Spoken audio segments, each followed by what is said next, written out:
Hello there, welcome to your World Cup VAR. The first round of matches at the 2026 FIFA World Cup have officially ended. 24 games, 75 goals, 9 draws, 1 hat-trick, 7 braces, 3 own goals, and 3 red cards. What's there not to like? This first round has had everything you could ever ask for. Which team has been your favorite team in this competition? Which player has stood out for you after just one round of matches? And you still think the favorites that you had prior to the commencement of the competition are your favorites? Well, subscribe and share your opinions in the comment section. We'd love to hear what your thoughts are. For the starters, though, we'll just stick with Ghana, because Ghanaians everywhere in the world are celebrating Ghana's opening day victory against Panama in the FIFA World Cup. So let's get into it. They are celebrating on the streets of Accra. They are celebrating on the streets of Toronto. Indeed, they are celebrating everywhere there are Ghanaians after the Black Stars of Ghana opened their World Cup campaign with a smash and grab 1-0 victory over Panama in their opening game in Group L. But who cares about smash and grab? I'm sure half of the people didn't care about how Ghana won the match. All they cared about was that Ghana had won this match. And it meant so much to the players and coach Carlos Queiroz. And you can understand, less than 2 months appointment, only one friendly match to test the team, and now this. A must-win game against Panama that the Black Stars knew that any results other than a win would have put them in a very precarious position ahead of the more difficult games against England and Croatia. And they managed to pull it off.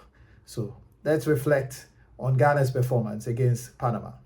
It's important to note that Ghana's win against Panama with that goal scored in the 95th minute is the only other win Africa has had apart from La Côte d'Ivoire winning.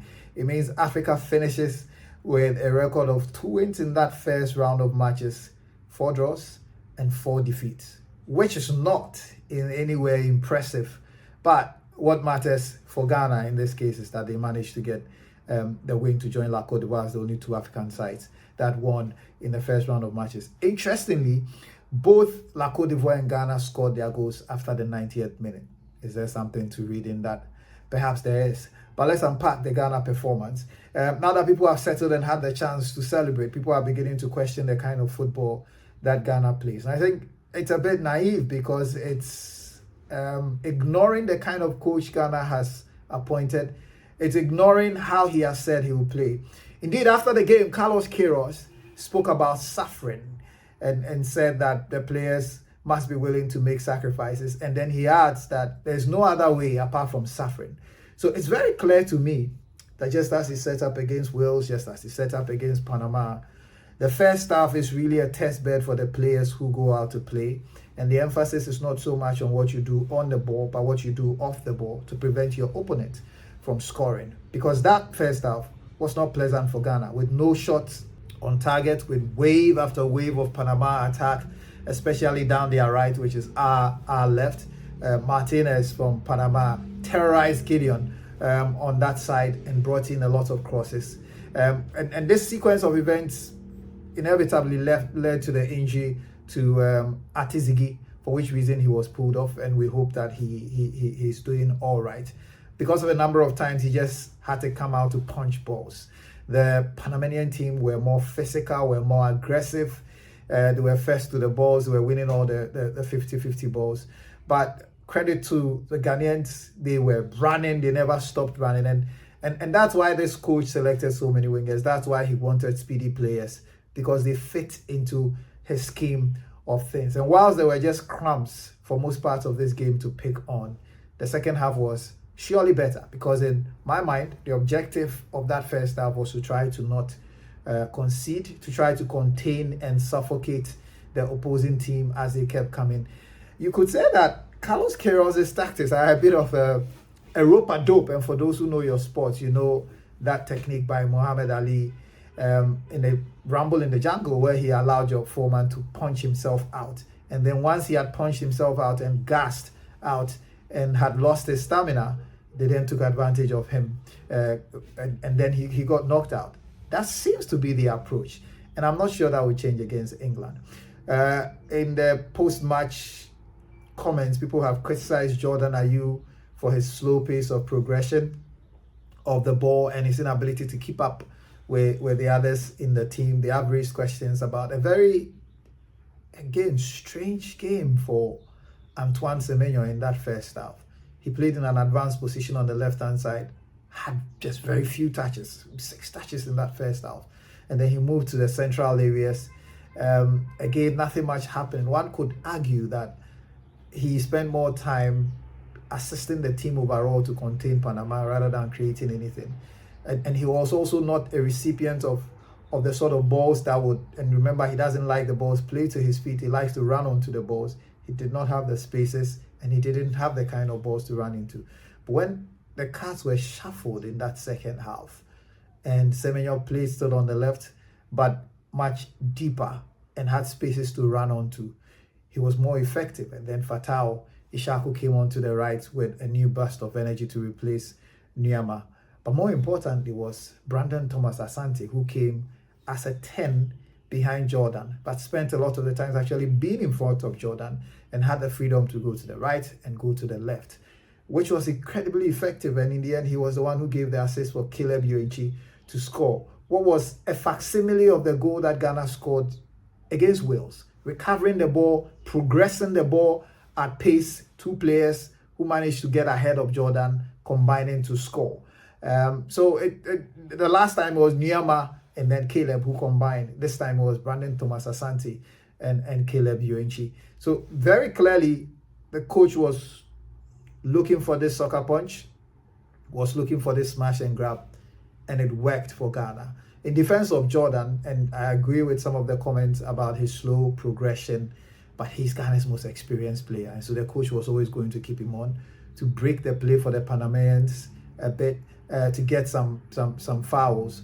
But then he's not one that you can count on if you are breaking at pace into the opponent's area to try to score. Jordan won the 3rd most aerial duels in this tournament so far with his performance, with a lot of the headers he won against the Panamanians, and this was his contribution.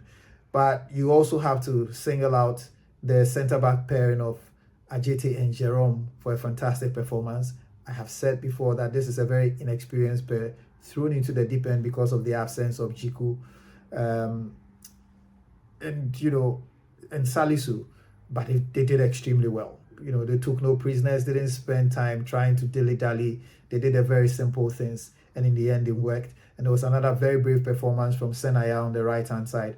And kudos to the team. Caleb Yoichi gave Ghanaians some scares when he had that early yellow card after just 15 minutes. It was unclear what his instructions were, but after starting in a more reserved position, he then started making these barnstorming runs. At some point, I remarked that Caleb Yoichi was everywhere, and I don't know how he managed to keep up the energy levels throughout the game to stay on to eventually be the one who scores. So what are the key takeouts here? Carlos Queiroz will not change how he plays, and Ghanaians will just have to get used to it.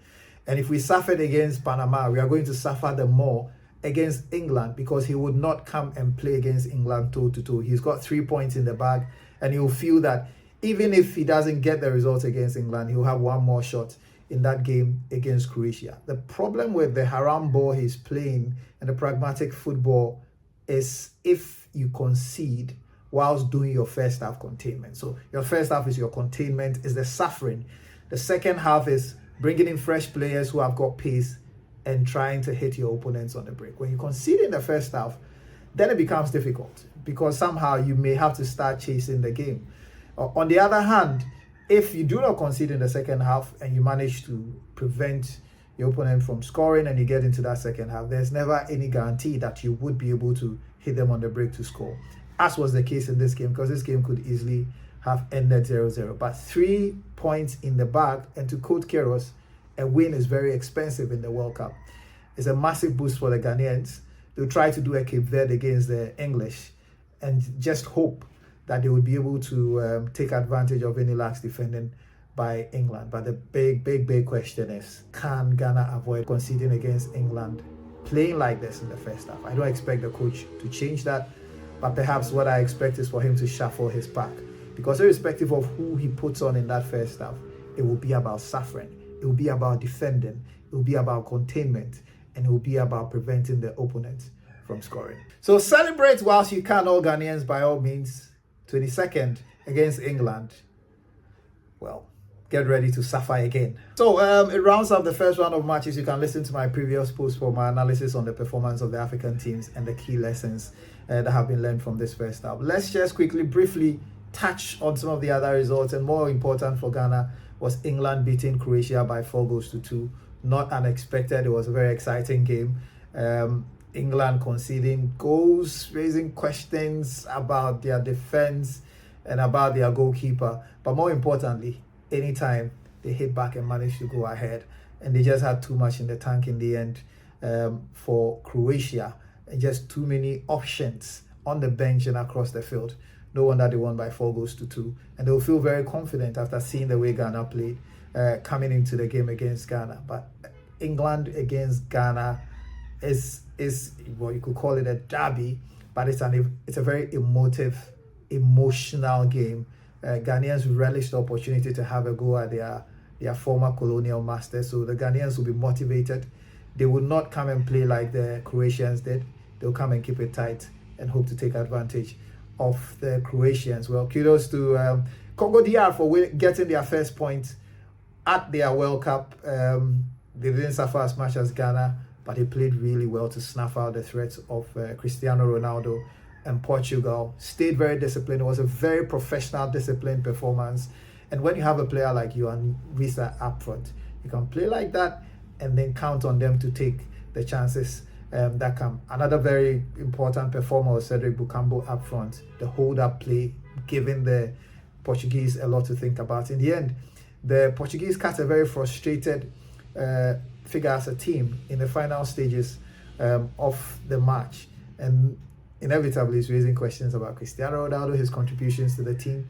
But Congo will be very excited about their chances. This on paper is supposed to be the most difficult game, so they would have optimism about being able to advance beyond the group stages. It was good to see Colombia in action in their 3-1 over Uzbekistan. Again, you see the smaller teams defending low block and trying to take their chances. In the end, the Colombians just had a little more. It just had more, and that was the difference. With James Rodriguez still has got a wand of a left foot, although he's not a player that he used to be.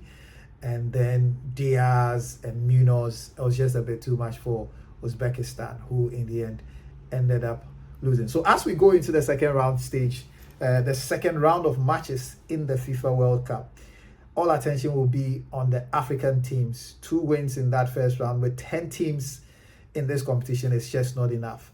The good news for a lot of the African teams is that they have played their most difficult match in their groups, and will feel optimistic going up against teams that they will feel are closer to their levels. But that in no way guarantees that they will qualify out of the first round, out of the first round of the World Cup. And the reason is that African teams have lost matches that you thought they should not lose in previous World Cups, and those matches tend to cost them even more than the performance against the big teams. So let's go Africa, let's recalibrate, let's recompose ourselves and see what happens. Take note, Tunisia have a new coach in charge. Hervé Renard has just 2 matches to try to turn around the ship, but as I've said, Tunisia I think their challenge tends to be bit more of a mindset and psychological, and if you could turn that around, then perhaps they can qualify out of the group stages for the very first time in their history. For Egypt, the target is to try to win a game, and they almost did it against Belgium, so perhaps this time they would be able to close out when they need to close out. Senegal, one of the strongest of this African contingent, having played so well against France, will now have to just focus on playing well across the 90 minutes. And for the Moroccans, who can bet against the Moroccans, they would fancy their chances of also getting the win. So it looks like in the second round of matches, Africa should be optimistic of finally turning things around.